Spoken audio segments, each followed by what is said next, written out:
Get your big This year gavel big here. project to J. Allen. Okay, let me They go gave you home. this size. So that's, yeah. Good morning, everyone. Let's call to order the Utility Policy Committee meeting for November 13th, 2025. Just want to make sure my volume is off.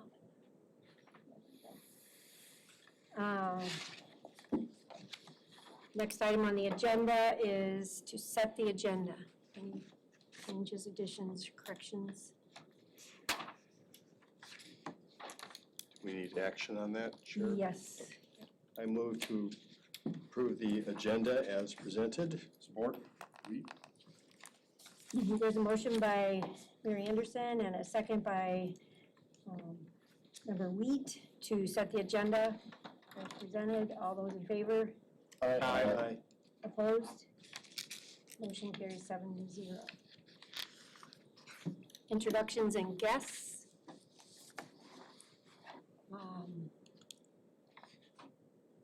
I believe those present and online we have introduced prior year. If it's all right, we'll go ahead and continue.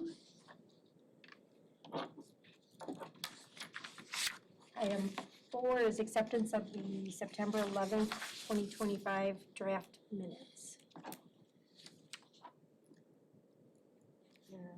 I would make a motion to approve the minutes. Support?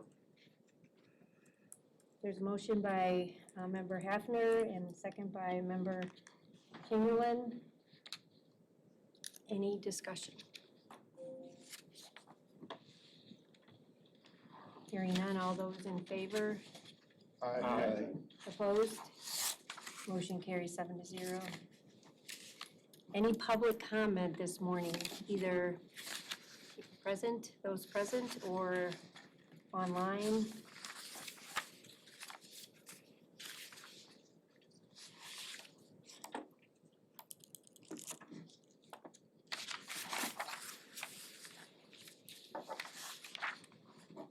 There's no public comment, so we will proceed to item 6, unfinished business. These are all 3 updates on the 2026 water rate construction cost system capacity fee, which this group made a recommendation in September at our last meeting to present to the City Commission. We learned this morning that that presentation will not be on the 17th of November as we thought last meeting, but it will be on at the Committee of the Whole on December 1st at 5 p.m. And I will still be there to represent the UPC in our support of the rates.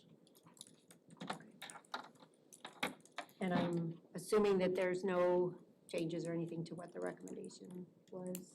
No updates since That's September? right, yeah, there's no updates. We are working with Stantec to finalize the ordinance recommendation, so that rate recommendation will include a revised chapter 38 detail that has the rates, so all those different rate tariffs, if you will be explained within that, such as residential, multifamily, commercial, industrial, seasonal, all the different meter sizes, all that kind of stuff. It's all the fine details of the work that's just getting polished up.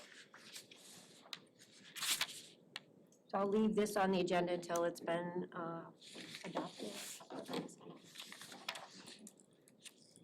Next item, any updates on the capital improvement plan or any particular projects? I had a question yesterday about how the new combined station work is going. Yeah, sure, be happy to talk about that. All the projects are going well. The station consolidation project is, continues, work on that continues. We're gonna continue that work through the winter as well. Our lead service line replacement projects are continuing well. We're over 6,100 replacements, so 6,100 replacements completed as of Halloween. So that work is going very well. Next year, we plan to be in Edison again for another 1,200 lead service line replacements. We presented to the Planning Commission on November 7th, and so that's kind of a step in the process of that ultimate approval of the capital improvement plan by the City Commission.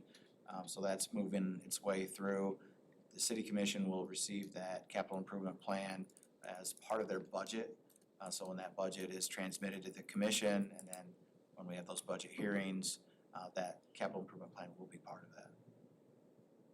And those hearings, did you say those are early next year? Or are they? So I'm not unsure of the schedule right now, but I know there's usually a budget presentation in December that kind of just gives an overview of the overall budget.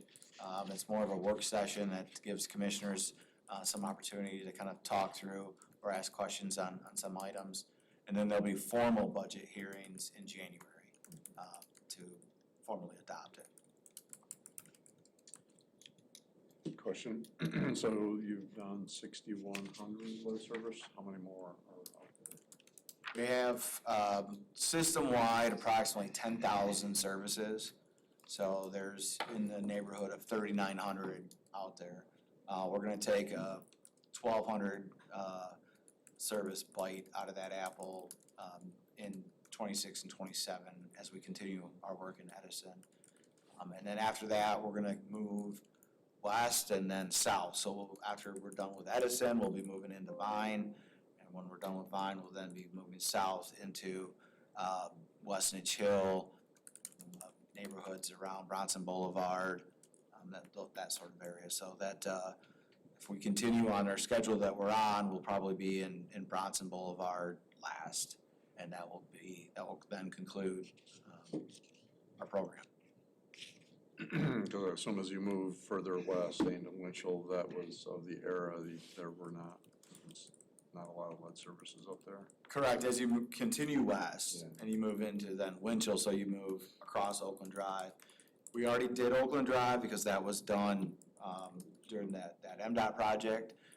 But as you move beyond Oakland Drive, then the development was at a later time when lead was no longer used.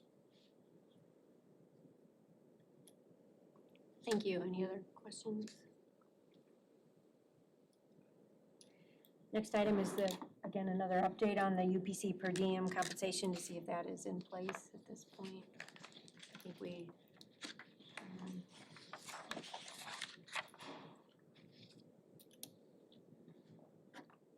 we worked through what I thought were the last details on that, getting that set up with the city. And I don't know if I don't think those come to this group once it's in place and working. And I don't know how it works with my committees, if members need to submit something or. I think so. I don't know the details of that. I can check with staff just to make sure that we've got the items kind of ironed out. I know that following the UPC action, everything's been approved, so I think it's just a matter of process and making sure the system's working. Perhaps there's a timesheet or something that gets submitted. Sure. Okay. All right, and then on to 7, the new business, the water policies review, and there were 2 items. There are 2 items on the agenda today, and this is down for discussion. Actually, I think we're looking for a recommendation.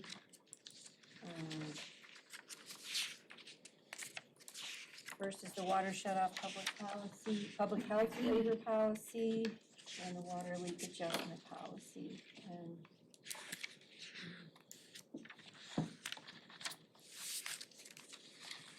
we can handle these individually, I think. Water shut-off public health policy, health waiver policy first. So, James, that policy, is that like, in case COVID happens, we can do this? So I'll talk on the public health waiver policy first. So this policy was drafted by staff to really focus on commercial and so it'd be commercial, institutional, and multifamily accounts. So these are different categories of accounts where the folks that are living in those locations are not directly connected to bill payment. So there's a say a commercial, let's say you live in an apartment complex, you pay your rent, and that apartment complex pays the water bill. We've come across some rather unfortunate circumstances where folks are paying rent, but that the owner of that establishment is not paying the water bill. And so, by ordinance, we're required to shut off the water for lack of payment. And this is essentially a gap in our programs that provide water affordability for customers. So the customer that needs the water affordability assistance isn't connected to us. So those individual customers, say apartment dwellers that are paying rent, they may qualify for a program. We can't, they're not the business owner. And so this is really focused on understanding that there would be a public health concern if we shut off water to, say, 300 people in an apartment who now can't flush their toilets or, have water for basic hygiene, and that they have no way to come and seek assistance. Now, with our residential customers that experience a water shutoff, we've got programs in place to help them. So if we shut off a customer that is without water, that customer can come to us. We've got programs to help them that are income-based, and we've got programs that are outside of income-based. So we've have full confidence that we can provide help and assistance to customers who are on the named account. So we can name and work with that customer. With the commercial, multifamily, and institutional accounts, the folks that are experiencing the water shutoff have no access. So if somebody living in an apartment can't write us a check for $20,000 to, cover for the whole unit, that's something that's a much bigger problem. That's a problem where a for-profit company has decided that they're not gonna pay their bills. And so with us, we've got a really challenge on our hands in that we've got to follow the ordinance and we've got to shut the water off, but then we can't put all these people at risk. So what this policy does is it utilizes the tax lien process within the ordinance, so it would roll that to taxes, but preserves that water being onto those customers. So it makes sure that we provide water for the customers that really need to have it for the public health concern of that, but then it kind of goes through the process to roll that arrears directly onto the tax rolls.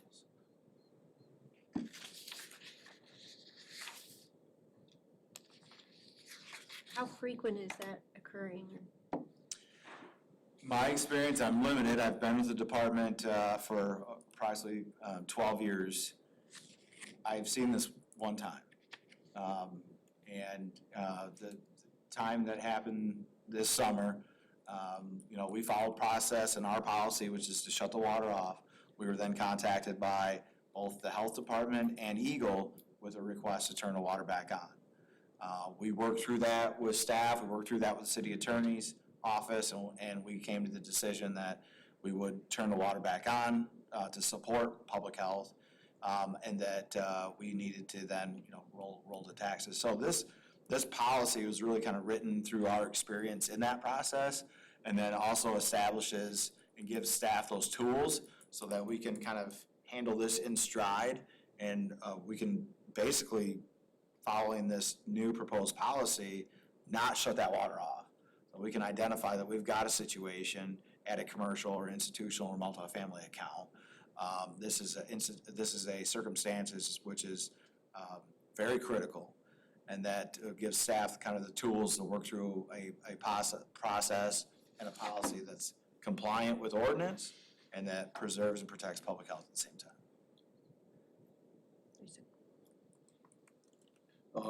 Just from a legal standpoint, sounds like you mentioned that briefly, but this is, your legal department has indicated that this is enforceable as a lien? Correct. So our legal department, and I'm not an attorney, so I can kind of answer that yes, the attorney approved the policy as written. There was a lot of work to get it to that point. And it's also compliant with Chapter 38, so it's compliant with the water ordinance, and it's compliant with the steps that we would have to do to roll it over to taxes for a tax lien. Yeah, just, and, you know, if they go bankrupt and then they start handing out money, Sure. how far back in line are you? We're probably somewhere near the back, and there's we understand there's a whole lot of protections in place, including water shutoff, to, you know, prevent that. There's, you know, ultimately, there's no backstop except for the system. The system will eat that expense ultimately, and that's why we have water shutoffs, that's why we have tax liens. But in some sort of ultimate bankruptcy consideration, there is the risk that there could be a loss on any account, even an account that's shut off, could eventually result in some sort of write-off. But that risk is an acceptable risk. Looking at the alternative, which is you're putting people out of water that have no way to control that. Correct. I would also add to that you're putting a very population-dense group of people, you know, 300, 400 people in an apartment complex. That becomes an immediate and serious public health risk because of the concentration of people all in a small area. Yeah, quick question, James. Now, you say this is just for multifamily. What about single-family residences that are not owned by, they're not non-PRE? Let's say they're renting there. Does that go for them as well, or does that? So it's all based on whose name is on the account. We've got most rentals that we have, the property owner can make a decision to put that water bill in their name if they want to. Or it can be in the customer's name. So if we had a scenario where a parcel was owned by the tax owner ID and that the water bill wasn't paid and it resulted in a shut-off scenario, then. So I can understand that then. Yeah. Yep, that makes sense. Thank you. And I think it's highly likely you would get paid. I think you're up the food chain as far as when you put a lien on a piece of property, it's very likely you're gonna get paid unless it's like some situation where it becomes Foreclosures. I don't know what you would call it, Like foreclosure or something like that. a foreclosure. It really doesn't matter because the bank will get it, they gotta pay it. Or tax foreclosure, I don't know. Right, so it's very likely you'll get paid. So I think it's a very reasonable approach, especially considering when you got multiple people involved and somebody doesn't pay the water bill. Plus, I think if a for-profit landlord is at the point where they're not paying water, you're probably not gonna be long before that goes out of business anyway, so the risk there is probably low. Sure.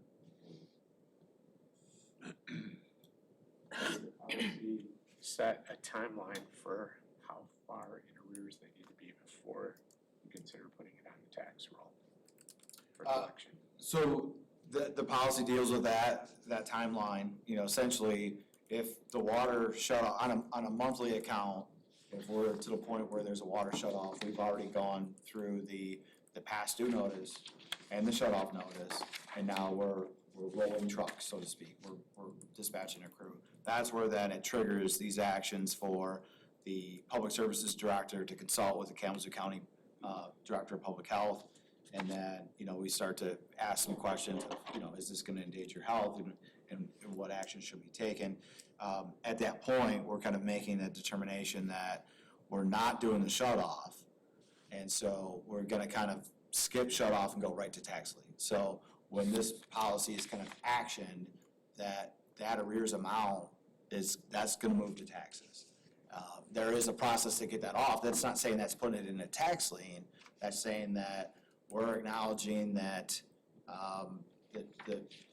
that action, which is the shut off, that kind of creates a sense of urgency for that account, is no longer there. So we need to proceed right to rolling the taxes.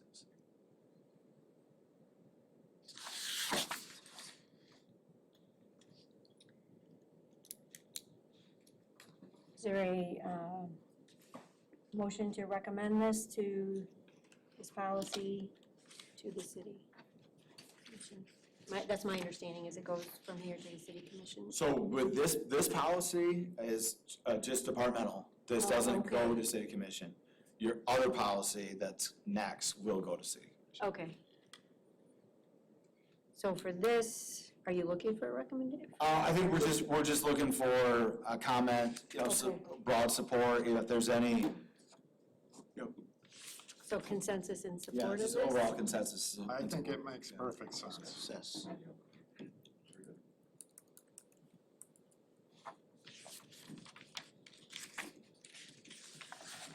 And the next policy we're looking at is the water leak adjustment policy.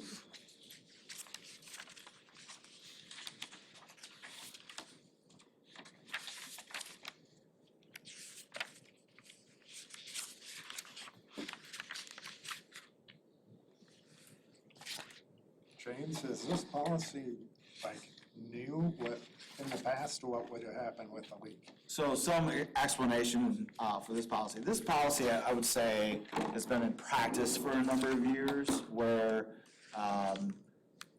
if there's a leak, and perhaps I'll provide some history first, there are a number of many accounts where there's a meter out in the yard in a what we call a meter box or a Ford box, and then from that meter location, there's an underground pipe, a service line, but this is private because our responsibility, city system responsibility is to the meter.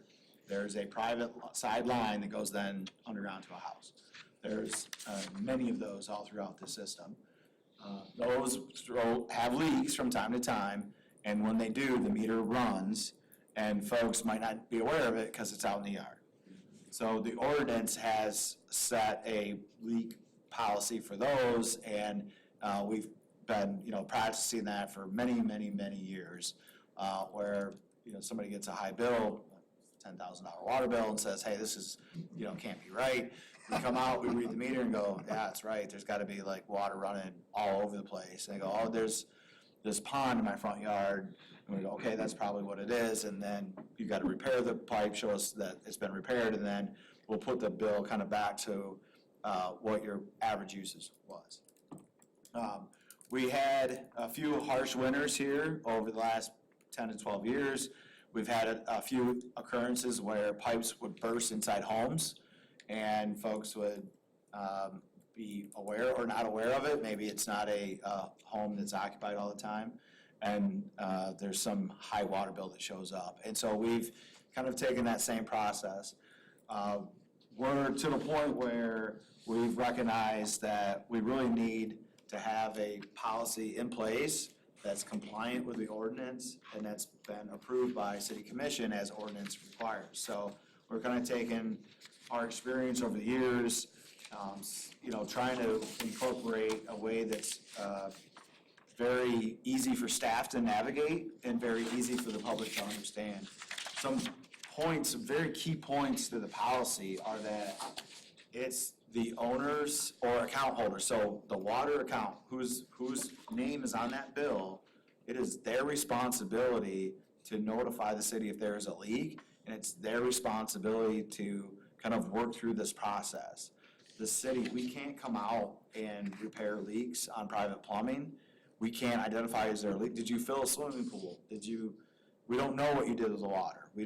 That's beyond our ability to understand. And it's not our responsibility to verify that. And so if you have a leak, we've got a sample form. There's some editing that's gonna do. This is still, draft. We're gonna take some comments on it and, we'll have this, put together finally when we bring it to the City Commission for requested action. It's really important that folks go through, there's a few ways that you don't have to hire a plumber every time. If you're aware of where the leak is, you can fix the leak. You can fill this form out and verify that you've done that leak. But the challenge is that folks may come in and say, oh, that was a high water bill, I don't want to pay it, but I had a leak.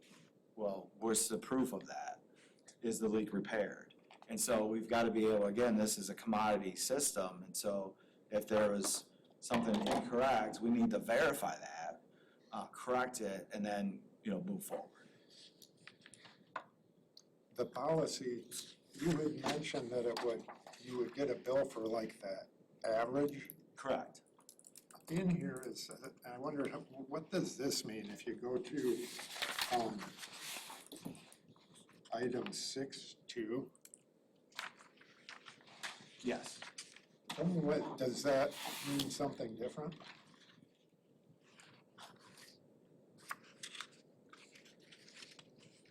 So, yeah, they're looking at,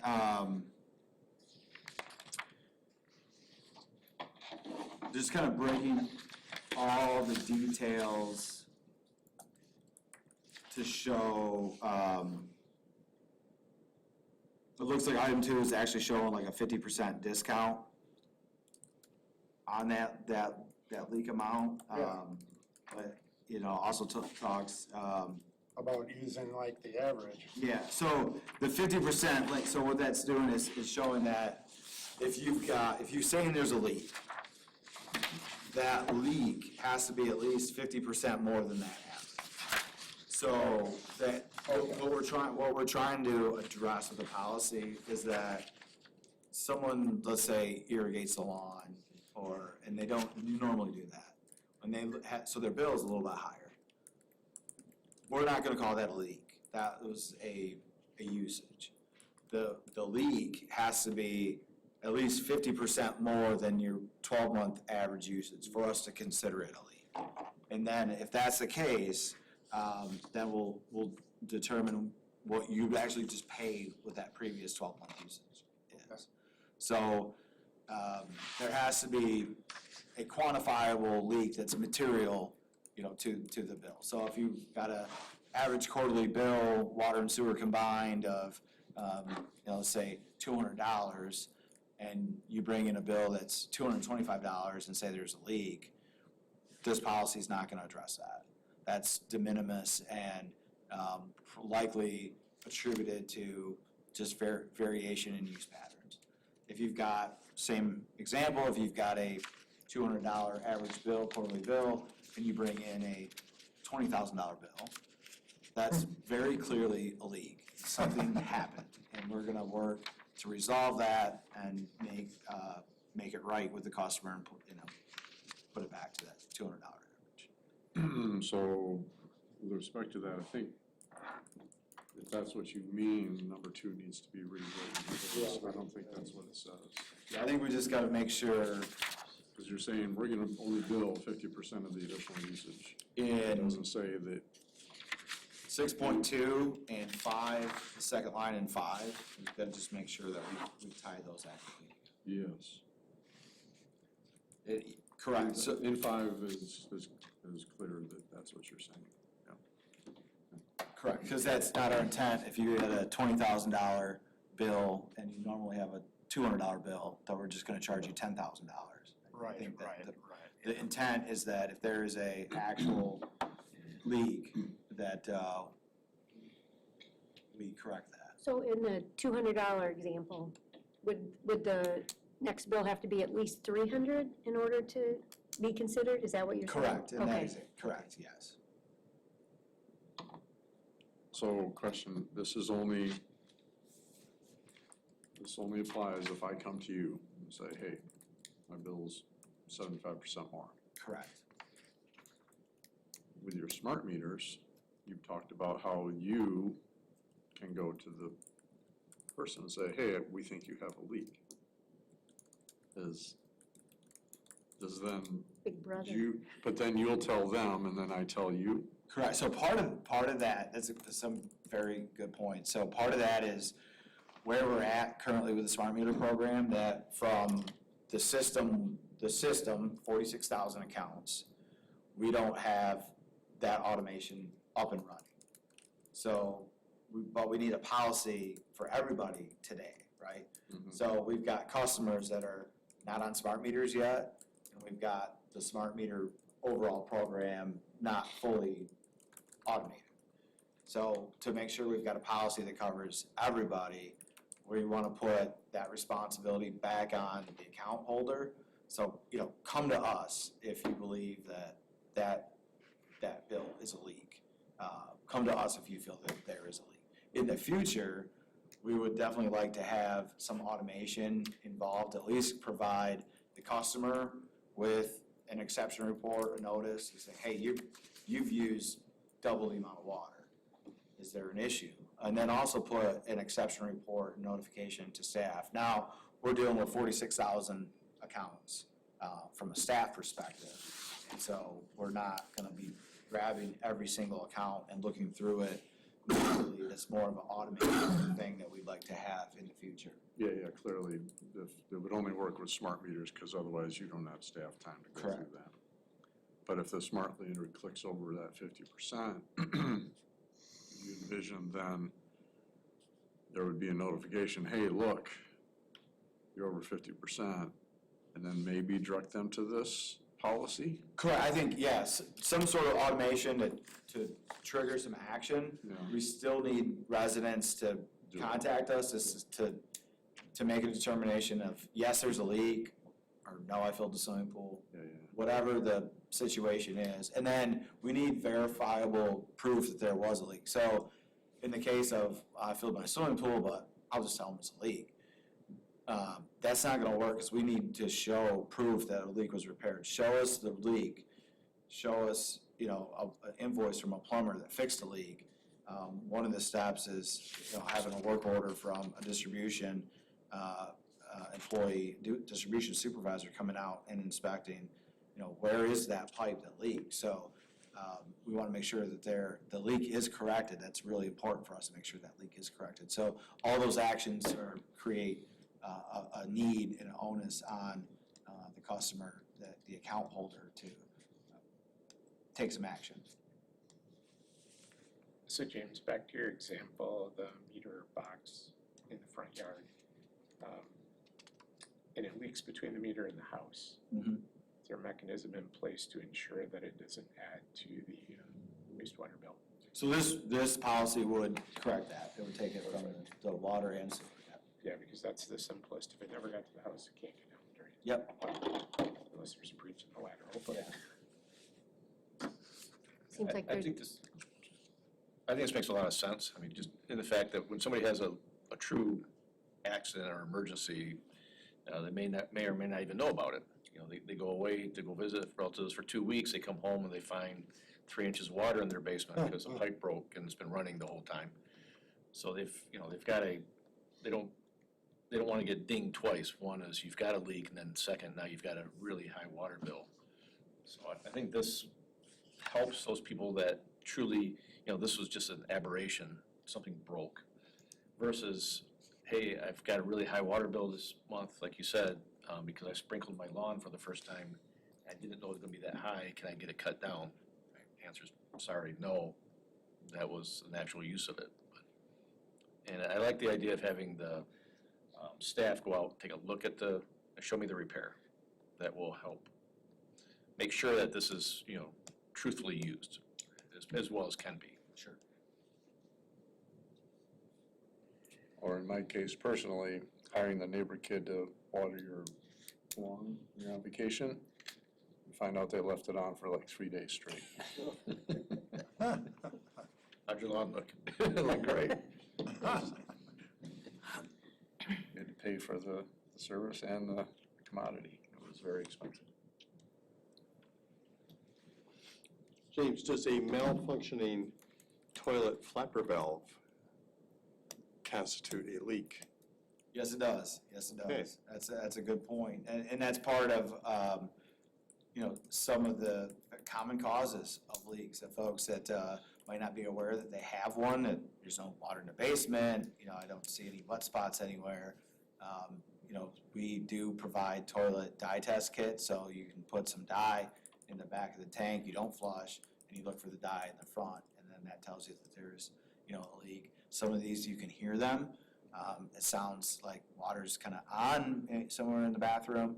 And so just a simple fix of replacing the toilet flapper valve could make a real difference in a water bill. Big time.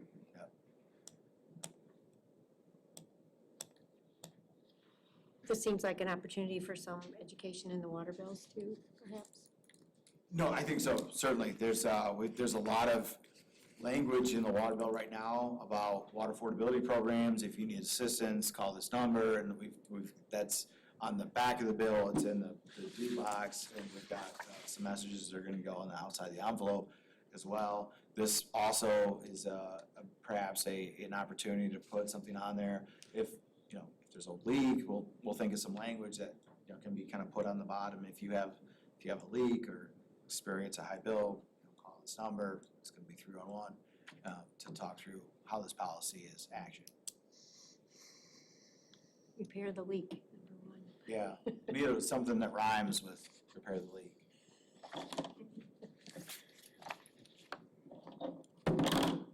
Okay, and this we are looking for a recommendation to the city commission? Correct.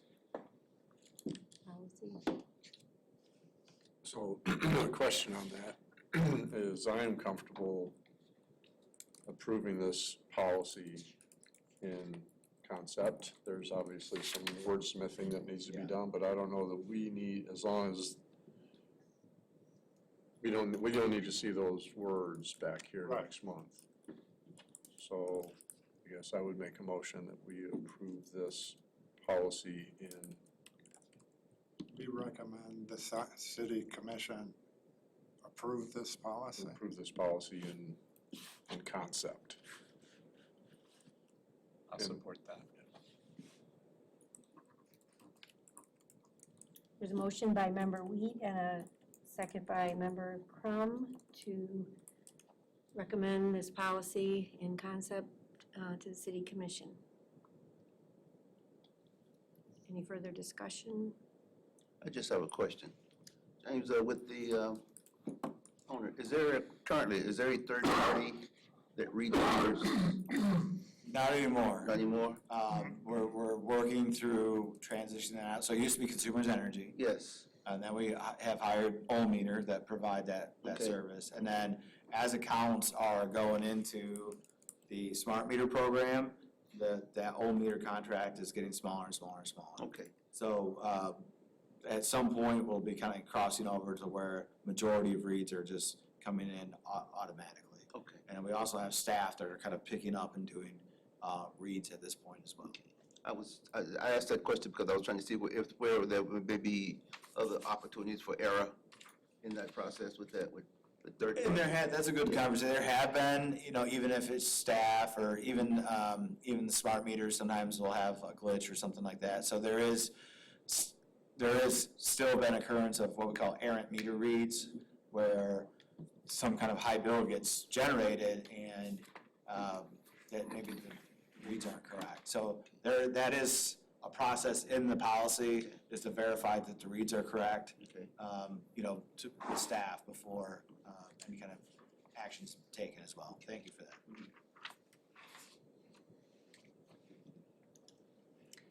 Any other discussion? All those in favor? Aye. Aye. Opposed? Motion carries 7-0. Okay, and we're on to the quarterly financial report, which is also in the packet.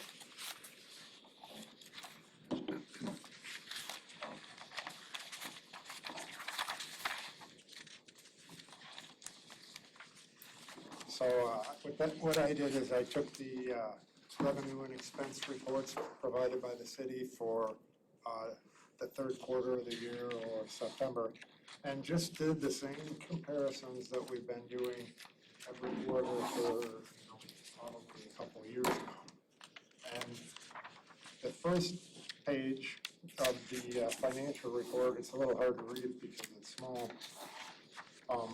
And I tried to remove kind of some of the chatter, because some things go up and some things go down. And so I put some lines to the right in yellow, trying to show the first component of here's the operations, $24.2 million, and we've spent $13.44 million. So we've spent 55% of the budget, which is very safe. There'll be accruals at the end of the year, but it seems as though we're well within our budget.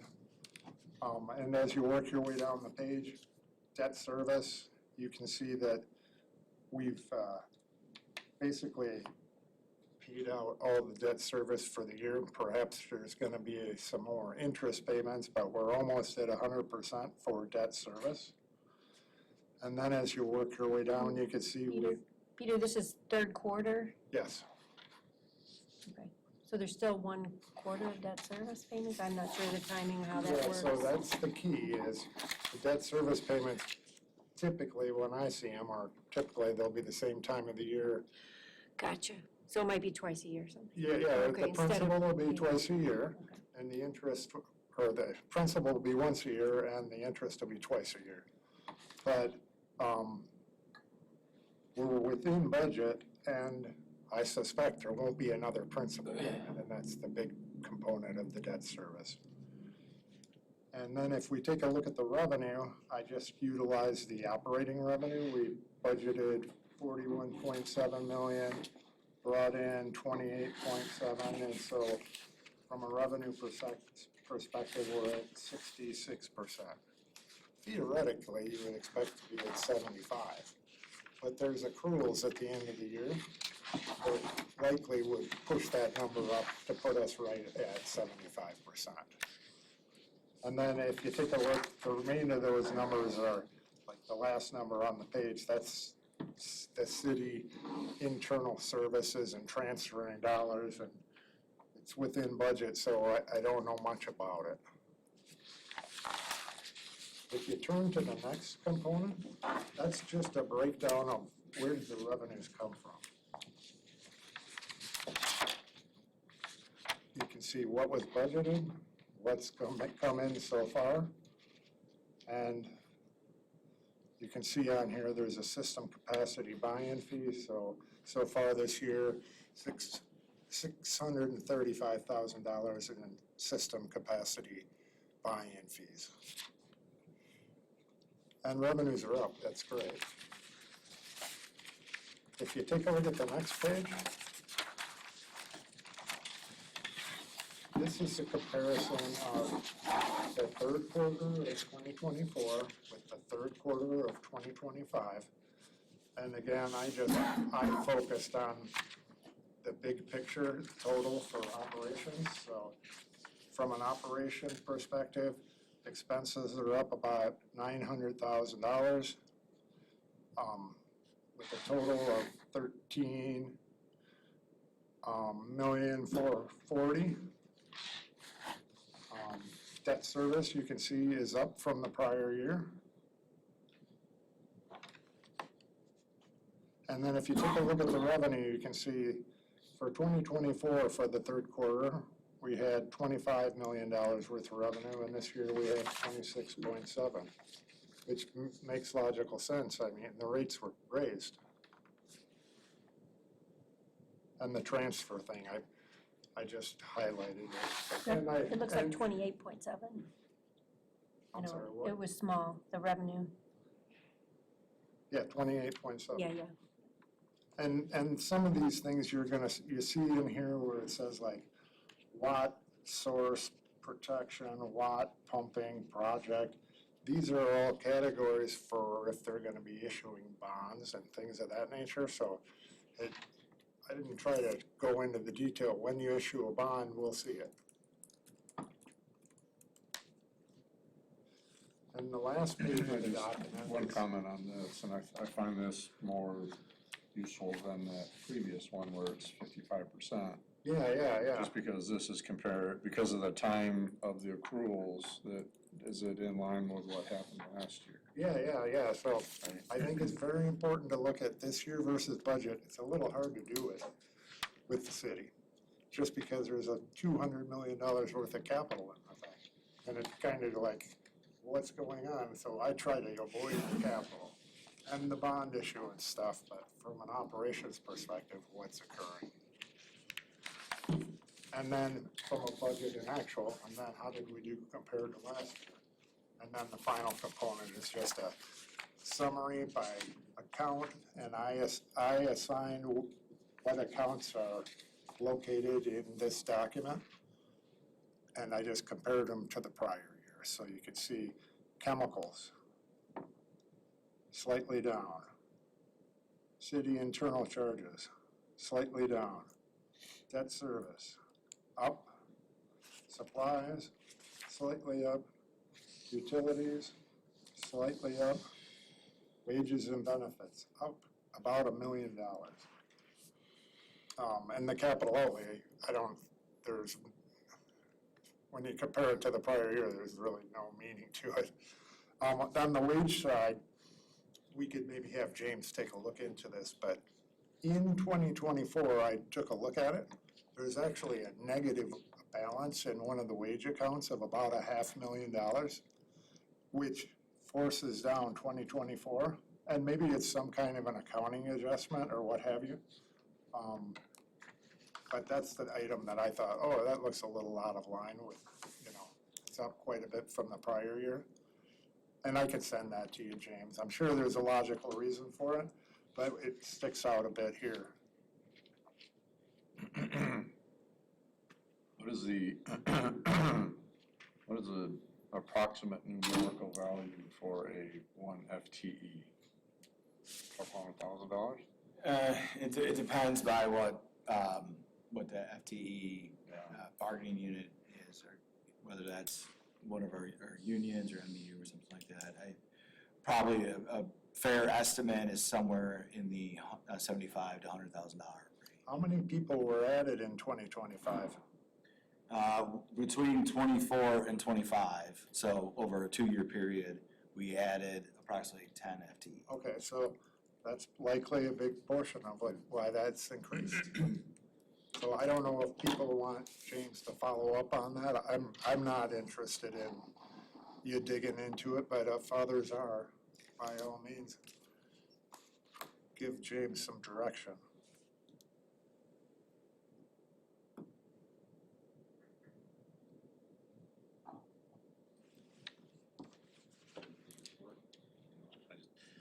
I know with the city's accounting, there are a lot of variables that go into the wages. Yeah. The accounting system has, over time, changed a bit as far as how do you account for vacancies, and the fact that, even though you've got a position that's allocated in January, realistically, that person, may or may not get hired until, let's say, maybe June, in some cases. Yeah, So absolutely. sometimes that gets factored into how the wages and benefits are assumed for a given year when new employees come in, and so it's a lot more than just the wage and, your health insurance, for example.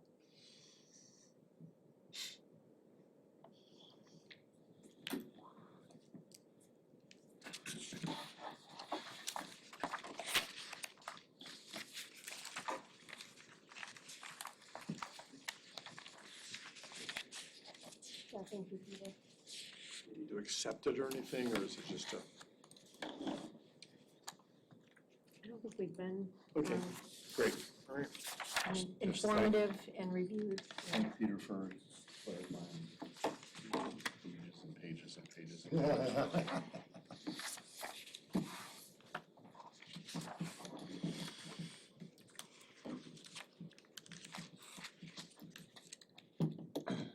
Next item is the professional services, and let's see. First, that I have on the screen is the Hefner Group invoice. The 1074.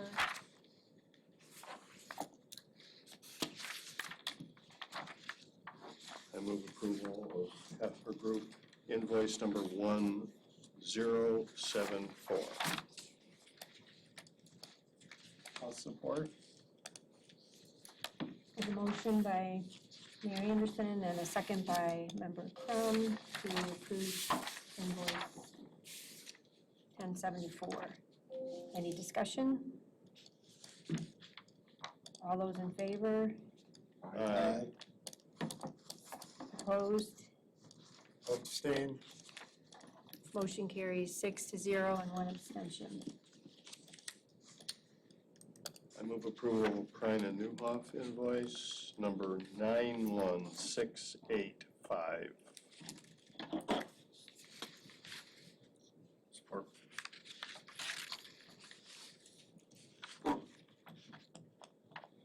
There's a motion by Mayor Anderson and a second by Member Chamberlain to approve invoice number 91685 for Prine and Newhoff.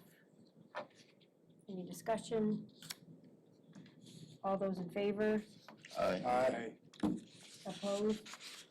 Abstain. Motion carries 6-0 and 1 abstention. I move approval of Main and Meridian invoice number 00112. Support. There's a motion by Mary Anderson and a second by Member Rowland to approve invoice number 00112, the Main Meridian. Any further discussion? All those in favor? Aye. Opposed? Abstain. Motion carries 6-0 and 1 abstention. We are now at the agenda item for member, alternate, attendee, and guest comments. Start with, No comments. John will be here at 10:30. okay, thank you. I just want to express my gratitude and appreciation for many of you that showed up to Director Baker's discussion yesterday on biosolids, a very important topic. And to thank publicly Director Baker for his leadership in leading these really important conversations and very productively. So appreciate that. It's a good meeting. I just wanted to ask Jim about how the convention center project's going, all the utilities, and then for the county, I'm gonna tear down the old building and build a new one. Is there gonna be a lot of changes, more down? Are we gonna be able to handle it, or how much more? Sure. The event center project's going well. Construction continues. There's work planned on that to occur all throughout the winter, so that work's going to continue.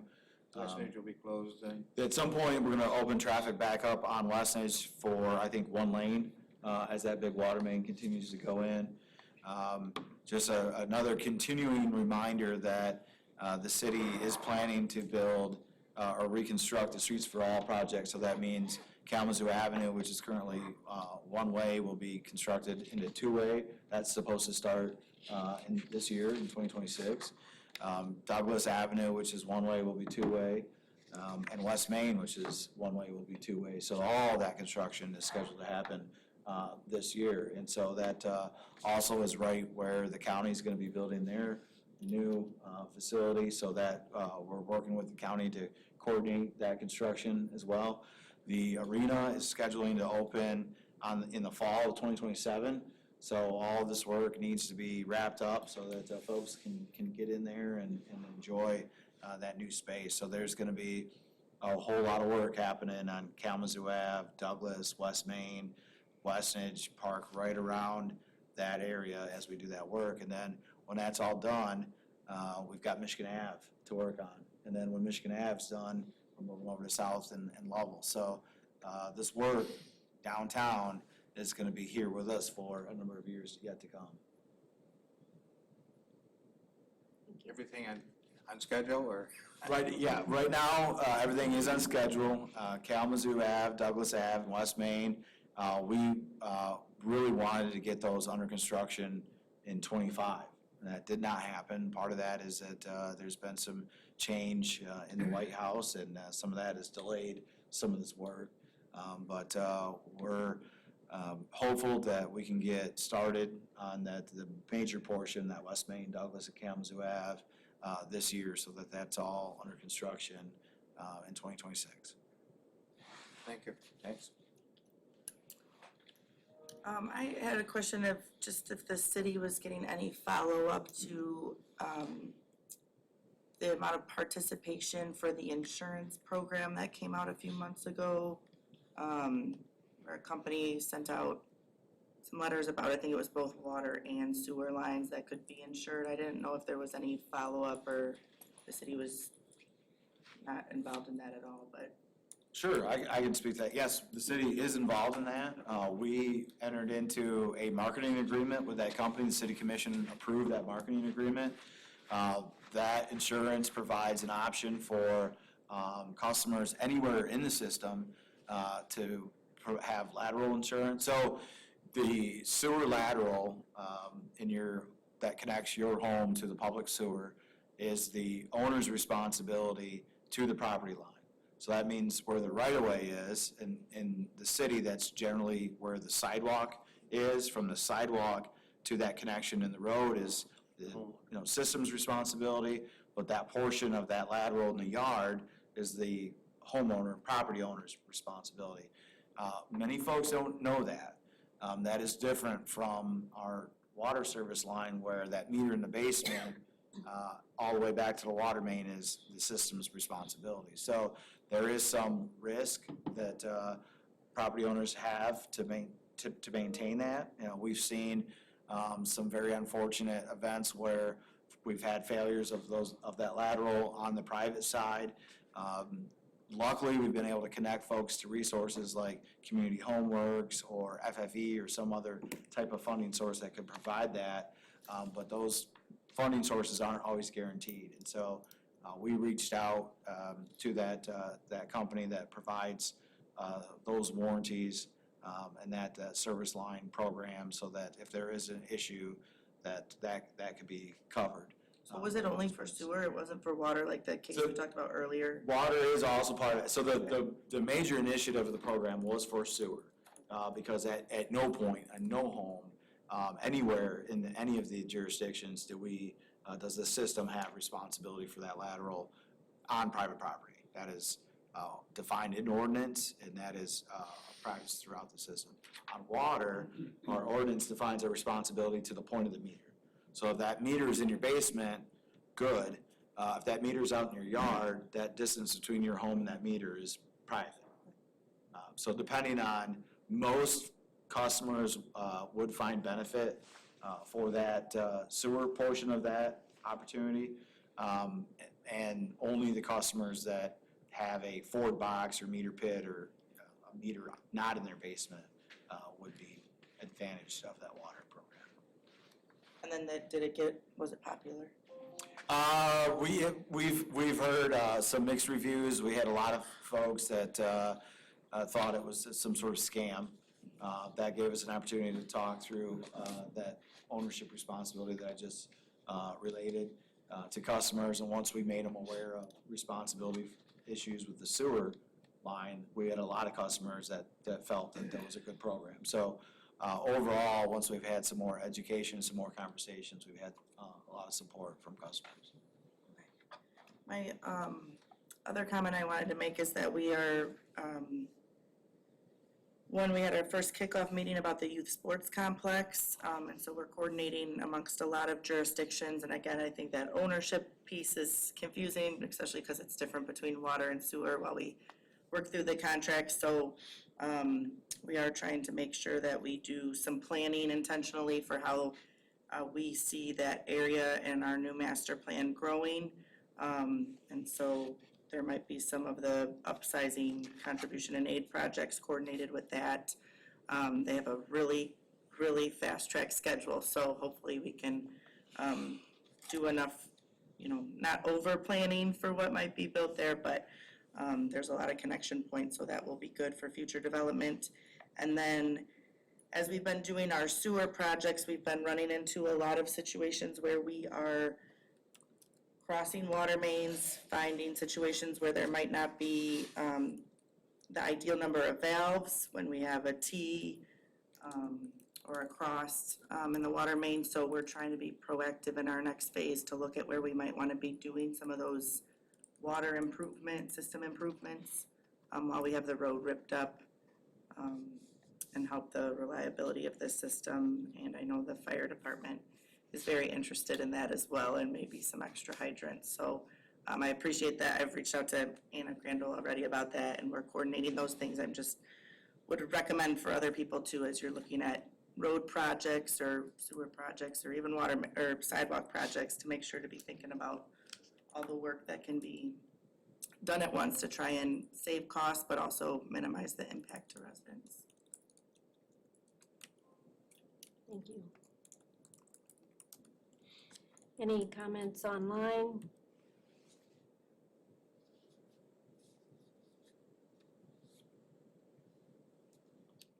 Hearing none. No? Will?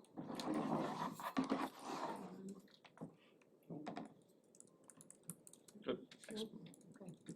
And I have none, and 9:31, just right at an hour. We have exhausted the agenda and we are adjourned. Thank you.